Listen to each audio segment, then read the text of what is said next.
পুজো পুজো পুজো শেষ, আজ মায়ের বিদায়ের পালা। তারই সমস্ত প্রস্তুতি নেওয়া হচ্ছে। মাকে তো দেখলেন মণ্ডপ থেকে নামিয়ে দিয়েছে, আর এদিকে আমার শাশুড়ি মা বরণের জন্য তৈরি হয়ে গেছে, আর তার সাথে পাড়ার কাকিমারা আছে। যেহেতু প্রথম 5 জন লাগে, তাই 5 জন মিলে 5 রকমের সব জিনিস মানে বরণ আর শঙ্খ জল কুলো নিয়ে সব 5 জন আর কি ঘুরে মাকে বরণ করবে। বরণের পরেই তারপরে সবাই আবার কাপড় জামা ছেড়ে তারপরে হচ্ছে বাজনার ওখানে নাচানাচি করবে। আর এই যে আমার শাশুড়ি মা প্রথম বরণ করছে মাকে।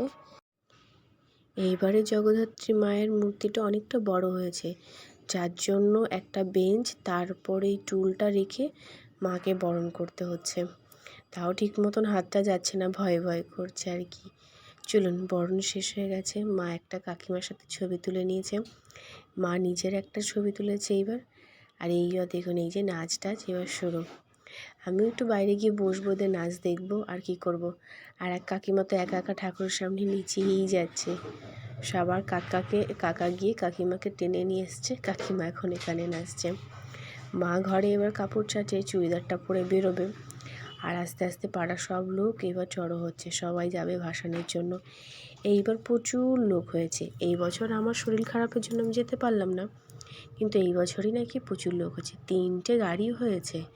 আর এই যে মাকে নিয়ে যাচ্ছে একদম আমার ঘরের সামনে থেকে সব ছেলেরা ধরে, আর তার পিছন পিছন এই যে আমরা সবাই যাচ্ছি।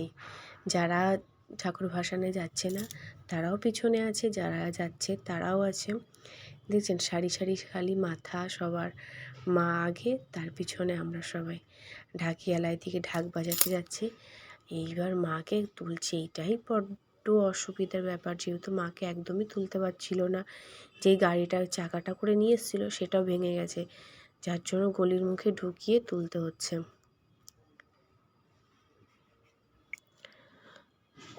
অবশেষে গাড়িতে তোলা গেল।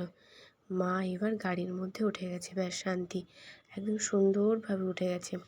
এবার এই গাড়িতে ছেলেরা চলে যাবে, যেই গাড়িতে মা উঠেছে। আর এই যে মেয়েদের গাড়িতে সবাই উঠছে, আমার শাশুড়ি মা উঠলো। এইবার যেহেতু 3টে ছোটো হাতি হয়েছে, একটা মেয়েদের 2টো ছেলেদের, যেহেতু ঠাকুরই অনেকটা জায়গা নিয়ে নিচ্ছে তার জন্য 2টো ছেলেদের গাড়ি করতে হয়েছে। চলুন, ঠাকুর মা চলে গেছে, আমরা যারা যারা যাইনি তারা আবার বাড়ির দিকে রওনা হয়েছি। আর এই যে 12টার সময় ঠাকুর ভাসান দিয়ে চলে এসেছে, যেহেতু 12টার পর বৃহস্পতিবার পড়ে যাবে, তাই এবার অনেক সকাল সকাল ঠাকুরটা ভাসানো হয়েছে। না হলে এরা 12টায় বেরোয়, আস্তে আস্তে প্রায় 1টা 2টো বেজে যায়, কিন্তু এবার 12টার মধ্যে সব কিছু হয়ে গেছে। মণ্ডপটা ফাঁকা, একদম ভালো লাগছে না। কাল থেকে একদম ধুধুৎকার করবে জায়গাটা, কোনো লোক নেই, জন নেই। 2-1জন ক্লাব ঘরে যারা থাকতো খালি তারাই থাকবে। চলুন তাহলে ভিডিওটা এখানেই শেষ করছি। ভালো লাগলে সবাই একটা লাইক করবেন।